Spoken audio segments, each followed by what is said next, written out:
शनाख्त आज खतरे में आ गई, मेरी पहचान खतरे में आ गई, मेरे नौजवानों का मुस्तकबिल खतरे में आ गया, मेरा हिजाब उसको खतरा बना दिया गया, मेरा हलाल गोश्त मुल्क के लिए खतरा बना दिया गया, मेरी मस्जिद से अज़ान को खतरा बना दिया गया। अरे तुम्हारा क्या नुकसान हुआ?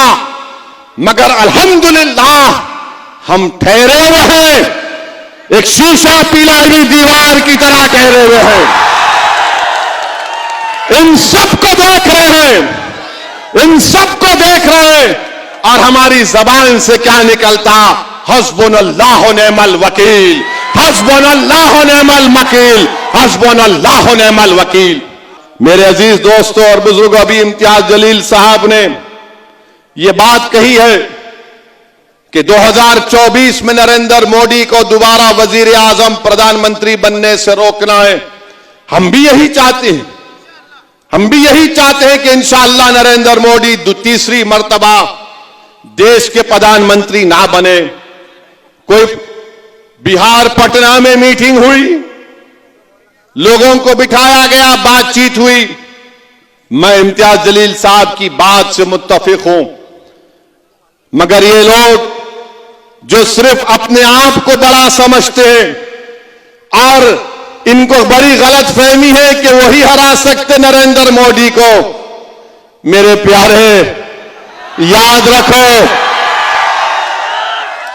रखो मेरी इस बात को, जब तक तुम कमजोर और मजलूमों को साथ नहीं लोगे, तुम जुल्म का खात्मा नहीं कर पाओगे।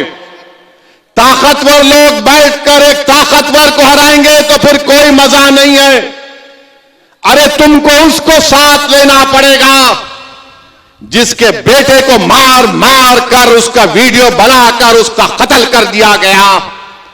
तुमको उस मां को साथ लेना पड़ेगा जिसके बेटे को जिंदा जला दिया गया।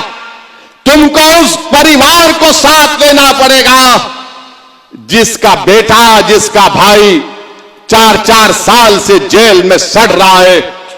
तुमको उसको अपने साथ लेना पड़ेगा जिसको मजहब के नाम पर दबाया और कुचला जाता है।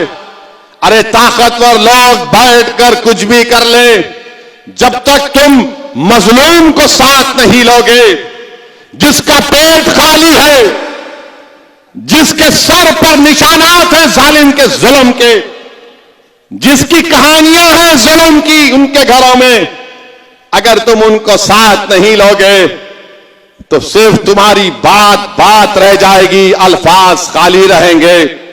हाँ आओ, बताओ, अगर तुम जालिम से मुकाबला करना चाहते हो, बताओ अगर तुम इस मुल्क में वो संविधान जिसको बाबा साहब अंबेडकर ने ये कहा था लिबर्टी, इक्वालिटी, फ्रेटर्निटी, जस्टिस को कायम करना चाहते हो, अगर तुम वो संविधान जिसमें बाबा साहब ने राइट टू लाइफ और राइट टू इक्वालिटी का संविधान में फंडामेंटल राइट बनाया, अगर तुम कल्चर को मानते हो जो आर्टिकल 29 का है, अगर तुम वाकई में मुखलिस हो तो हम हाथ बढ़ाते हैं तुम्हारे साथ हाथ मिलाने के लिए। मगर अगर तुम ये समझ रहे हो कि तुम्हारे बैठने से, तुम्हारे मिलने से, तुम्हारे बोलने से सब चीज हो जाएगी, तो नहीं होगा। अरे सबसे बड़ा जुल्म किसी पर हुआ तो मुसलमानों पर, दलितों पर, आदिवासियों पर। अरे तुम कौन हो बताओ? तुमको देखकर ऐसा नजर आता है कि ताकतवर लोग बैठे हुए हैं, जिसको अंग्रेजी में कहते हैं एलिटिस्ट लोग बैठे हैं, वहां पर कमजोर मजलूम नजर नहीं आता। तुम्हारा नुकसान तो यह हुआ कि तुम्हारे हाथ से महाराष्ट्र की मुख्यमंत्रीशिप चले गई। तुम्हारा नुकसान यह हुआ कि तुमको ईडी का तुम पर केस हो गया। तुम्हारा नुकसान तो यह है कि तुम्हारे लोग परेशान हैं। अरे कभी तुमने यह भी तो सोचा कि मेरी शनाख्त आज खतरे में आ गई, मेरी पहचान खतरे में आ गई, मेरे नौजवानों का मुस्तकबिल खतरे में आ गया, मेरा हिजाब उसको खतरा बना दिया गया, मेरा हलाल गोश्त मुल्क के लिए खतरा बना दिया गया, मेरी मस्जिद से अज़ान को खतरा बना दिया गया। अरे तुम्हारा क्या नुकसान हुआ? मगर अल्हम्दुलिल्लाह हम ठहरे हुए हैं, एक शीशा पिघली दीवार की तरह ठहरे हुए हैं। इन सबको देख रहे हैं, इन सबको देख रहे हैं, और हमारी जबान से क्या निकलता? हस्बुनल्लाह व निअमल वकील, हस्बुनल्लाह व निअमल वकील, हस्बुनल्लाह व निअमल वकील। तो अगर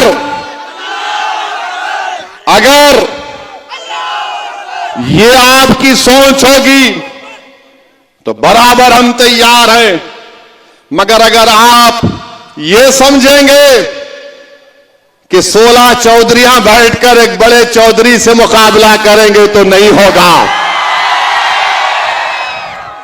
तो हम आपसे बताना चाहते हैं, इखलास की बुनियाद पर बातचीत होगी तो हम समझ सकते हैं। अच्छा ये बताओ आप कि इम्तियाज जलील है, बीजेपी और संघ परिवार को 21 साल से औरंगाबाद की पार्लियामेंट की सीट, जो औरंगाबाद के पार्लियामेंट के हल्के में कोई विकास डेवलपमेंट नहीं होता था, कुछ नहीं होता था। औरंगाबाद की आवाम को मैं लाखों सलाम करता हूं, चाहे हमारे हिंदू भाई हो, मुसलमान भाई हो, दलित भाई हो, हमारी खवातीन को, गय्यूर नौजवानों को, सिख भाइयों को, हमारे तमाम लोगों को उन्होंने कहा कि नहीं, अब बहुत हो गया, अब औरंगाबाद को इम्तियाज की जरूरत है, और इम्तियाज को कामयाब कर दिया।